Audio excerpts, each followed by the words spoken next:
Chi McBride takes the Hawaii Five-0 force and faithful Friday night viewers of the drama on a riveting personal ride in the January 12th, episode 13 for season 8, O Kamea Uksale, Uahalia What Is Gone Is Gone. This is hardly the first time that the talented and utterly believable actor has delivered a tour de force performance on Hawaii Five-0, but this journey transcends experienced police protocol, and becomes deeply connected to Lou Grover's most personal crisis, and Chi McBride brings home the message of preventing suicide to the very last frame. From leisure to life in the balance, it is supposed to be a rare, somewhat leisurely day for Hawaii Five-0 as the story opens. Steve McGarrett, Alex O'Loughlin and Tawny Ray Megan Rath are out paddleboarding talking about the history and bonds of Hawaii Five-0. Steve is defending that Hawaii will always be home before the leisure pace becomes a race, which Tawny takes again. A call from Will Grover comes, about a suspect wanted for pushing his wife to her from their high-rise apartment, who is now threatening to take his life. Lou is sharing some fatherly advice with his son, Will Chosen Jacobs, about the importance of simply listening to the woman in his life. An alert comes in about a car with a particular license plate, and lo and behold, the captain and his son literally roll right up on the target. Lou instructs his son to call Steve, and stay in the car, and this time, Will listens. At first, Lou's only objective is to get the suspect out of the car, without his weapon, so that justice can proceed. Keeping a potential suicide victim talking is the first course in proper protocol. The more the suspect, Brad Woodward Devon Sawa, shares, the more Lou feels inclined to believe him, and he tells Steve to have the team investigate all they can about the of his wife. Initially, the scene seems to tell a cut-and-dry story of Brad's guilt. Only his DNA is under the fingernails of his wife, and neighbors are staying mum about hearing anything. Junior Bulakawala takes the initiative to pull the footage from a bank ATM across the street, which might prove whether Brad was at the apartment or not at the wife's time of. Sure enough, it shows he was long gone by the time she leapt to her fate, clearing him of murder.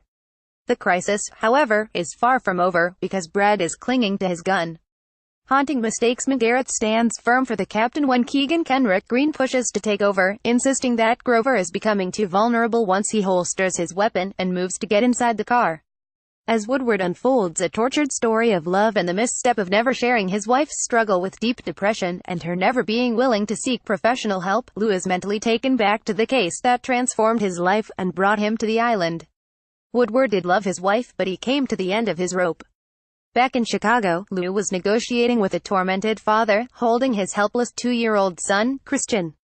Before Lou could get himself close to the father, he shot himself and the child. The pain of the senseless loss seared itself into Grover's very being. He could not let go, and he could not forgive himself. The most powerful scenes depict Lou's plunge into darkness, trying to drink the memory away, and contemplating his own suicide. He almost succeeds. He cries desperately to his wife, Renee Michelle Hurd, "Why did you change my safe?" in wrenching, emotional moments. He plots to succeed one day when she makes a grocery run, pointing the pistol at his chest, but interrupted when he hears a noise from the kitchen.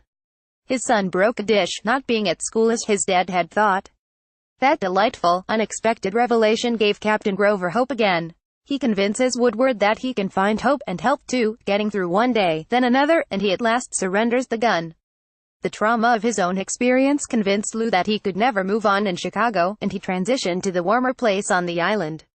Any Hawaii Five-0 fan who remembers Chi McBride's performances from Boston Public, or through his pursuit of his former friend and nemesis, Clay Maxwell McKelty Williamson, for the murder of his wife in seasons 5 and 6 of Hawaii Five-0 will be transported by this transcendent performance.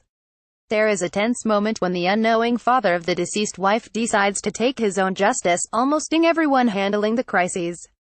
The most touching moment comes when Dad, Grover, tells his son that "you did more than you know" after a day never to be forgotten. Chi McBride offers a public service announcement for the National Suicide Prevention Lifeline at the close of the episode. Help is available 24 hours a day at 1-800-273-8255. Talk. Hawaii Five-0 Season 8.